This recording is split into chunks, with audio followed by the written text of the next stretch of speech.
দর্শক সীমান্তের আমরা আরো খবর জানবো। পঞ্চগড় থেকে যুক্ত হয়েছেন হোসেন রায়হান। রায়হান, এই মুহূর্তের পরিস্থিতি আমাদের জানাবেন।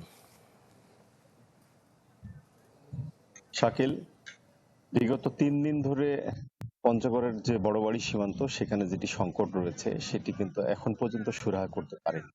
৩ দিনে একাধিকবার পতাকা বৈঠক হয়েছে, কোম্পানি পর্যায়ে হয়েছে, ব্যাটালিয়ন পর্যায়ে হয়েছে।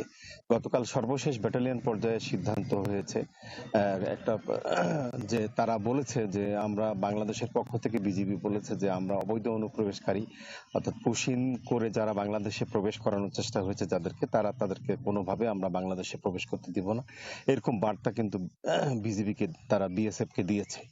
এবং তারা অনুরোধ করেছে যেহেতু এটি সম্পূর্ণ অনিয়মতান্ত্রিক এবং আইন সিদ্ধ নয়, সুতরাং আইনের মাধ্যমে তাদেরকে বাংলাদেশে পাঠানোর অনুরোধ তারা করেছে। পুশিন সম্পূর্ণ বেআইনি, এটি আন্তর্জাতিক আইনের পরিপন্থী, এমন বার্তাও তারা বিএসএফ কে দিয়েছে। কিন্তু বিএসএফ কোনো বিজিবির কোনো কথাই তারা শুনেনি, তারা মিটিং সেরে চলে গেছে। আজকেও বাংলাদেশের ৫৬ বিজিবির পক্ষ থেকে কোম্পানি পর্যায়ে পতাকা বৈঠকের প্রস্তুতি চলছে। কিন্তু এই ৩ দিন ধরে সীমান্ত রেখায় অর্থাৎ ভারতীয় জিরো লাইনে এই ১০ জন মানুষ, বিশেষ করে শিশু, নারী, পুরুষ, তারা এখানে অবস্থান করছে। গত ২ দিন ধরে প্রচুর বৃষ্টিপাত হচ্ছে এবং দিনের মধ্যে প্রচন্ড গরম। এই গরম এবং বৃষ্টির মধ্যে খোলা আকাশের নিচে প্রায় হাঁটু পানির উপরে এই মানুষগুলো মানবেতর যে কষ্ট করছে, তাদের খাদ্যের অভাব দেখা দিয়েছে, পানীয় জলের অভাব দেখা দিয়েছে, অন্যান্য প্রয়োজনীয় অনেক কিছু তাদের প্রয়োজন, কিন্তু তারা ওষুধ পাচ্ছে না, অনেকে অসুস্থ হয়ে গেছে। এসব মানবিক দিক বিবেচনা করে আসলে এলাকার মানুষ বলছে যে যেটাই হোক এটা মানুষের মূল্যবোধ থাকা দরকার, মানবিক কারণে অন্তত এই মানুষগুলোকে সুরক্ষা দেওয়া হোক, এরকম তারা দুই দেশের বিজিবি এবং বিএসএফ কে অনুরোধ করেছে। তো শাকিল, এই ছিল আমার কাছে পঞ্চগড় জেলার সার্বিক বর্ডার পরিস্থিতির জি, খবর। ধন্যবাদ আপনাকে। দর্শক, আমরা এই মুহূর্তে দেখতে পাচ্ছি ঠাকুরগাঁওয়ে বাংলাদেশ ভারত সীমান্তে রয়েছেন আমাদের আরেক সহকর্মী হিরণ খান। হিরণ খান, আপনাকে জানতে চাই যে নতুন করে কোনো পুশিনের চেষ্টা করা হয়েছে কিনা, বিজিবি আর স্থানীয়রা কি বলছেন জানাবেন। কি বুঝলেন ভাই? অনলি যেটাই চাই।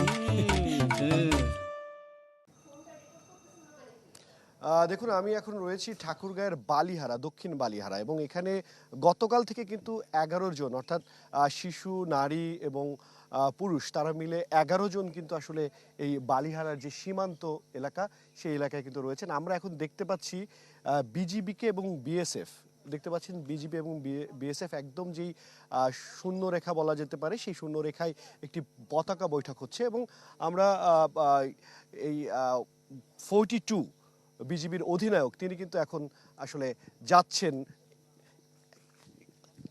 তিনি এখন যাচ্ছেন সেই বালিহারাতে। 2 মিনিট। আচ্ছা, তিনি আসলে এখনই বৈঠকে যাচ্ছেন। একটু সময় নেওয়ার চেষ্টা করলাম, কিন্তু আসলে তিনি বললেন যে বৈঠক শেষ করে তারপরে তিনি আসবেন। আমরা দেখতে পাচ্ছেন যে যেই বালিহারার যেই শূন্যরেখা এবং বিওপি রয়েছে, বিজিবির বিওপি রয়েছে এবং বিএসএফ এর বিওপি রয়েছে, সেই বিওপির যে শূন্যরেখা সেখানে পতাকা বৈঠক হচ্ছে এবং অধিনায়ক পর্যায়ের পতাকা বৈঠক। এবং গতকালকে আমরা দেখেছি এখানে কোম্পানি কমান্ডার লেভেলের বৈঠক হয়েছে, পতাকা বৈঠক হয়েছে, এবং বিভিন্ন সময় বিজিবির সাথে কিন্তু আসলে বিএসএফ এর যে আলোচনা, সেই আলোচনা চলমান রয়েছে। আমরা এর আগে বিজিবির সিওর সাথে কথা বলেছিলাম, তিনি আসলে একই কথা আমাদেরকে জানিয়েছেন যে তারা আসলে কথা বলতে চাচ্ছেন এবং তাদের সাথে আসলে তিনি কথা বলছেন। এবং বলা যেতে পারে যে আমরা এখন পর্যন্ত এখান থেকে যেই তথ্যগুলো জানতে পেরেছি, এবং যারা এখানে ১১ জন রয়েছেন তাদের কাছে আমরা তাদের সাথে আমরা কথা বলেছি, গণমাধ্যম কর্মীরা, তারা বলছিলেন তারা পশ্চিমবঙ্গের দমদম এলাকায় বসবাস করতেন এবং পরবর্তীতে ভারতীয় আইনশৃঙ্খলা বাহিনী কর্তৃক হাকিমপুর সীমান্ত এলাকায় গত ২৬ মে তারিখে তাদেরকে হেফাজতে নেয়। এবং পরবর্তীতে সেখান থেকে কিন্তু আসলে ২০০ থেকে ৩০ জন যারা এখানে রয়েছেন, যে ১১ জন রয়েছেন, তাদের ভাষ্য অনুযায়ী ২০০ থেকে ৩০ জন, ৩০০ জনকে এই এই যেই বর্ডার এলাকা দেখতে পাচ্ছেন, সেই এলাকায় ভারতীয় সীমান্ত এলাকায় ভারতীয় বিএসএফ নিয়ে আসেন। এবং সেখান থেকে তাদের ভাষ্য অনুযায়ী তারা বলছেন যে সীমান্তের ওপারে আরও প্রায় ২০০ থেকে ৩০০ জন রয়েছেন। ১১ জনকে তারা প্রথমে শূন্য রেখা দিয়ে পুশিন করার চেষ্টা করে, এবং সেই ১১ জন, এটি হচ্ছে মূলত বিএসএফ এর ৩৭ বিএসএফ ব্যাটালিয়ন, বহরগাঁও ক্যাম্প। আমরা দেখতে পাচ্ছি যে আমাদের এই যে বালি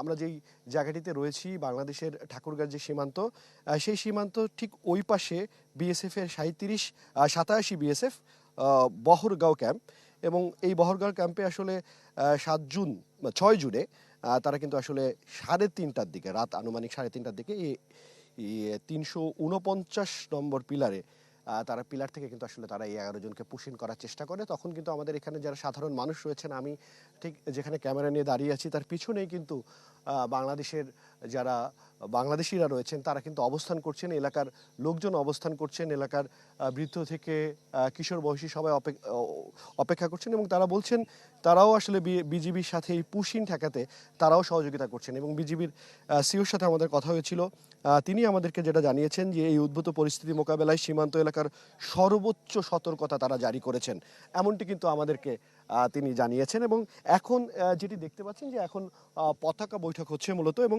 এই পতাকা বৈঠকের পরে কি সিদ্ধান্ত হয়, এই 11 জনের ভাগ্যে আসলে কি জোটে, সেই বিষয়টি কিন্তু আসলে খুবই গুরুত্বপূর্ণ। এই পতাকা বৈঠকের পরে বিজিবির 42 বিজিবির অধিনায়ক আমাদেরকে জানালেন যে পতাকা বৈঠকের পরে আসলে তিনি গণমাধ্যমের সাথে কথা বলবেন। এই ছিল এখান থেকে সর্বশেষ। জি, অবশ্যই ধন্যবাদ আপনাকে। দর্শক, সীমান্তে পুশিনের সবশেষ খবর আমাদের সহকর্মীরা আমাদের জানাচ্ছিলেন।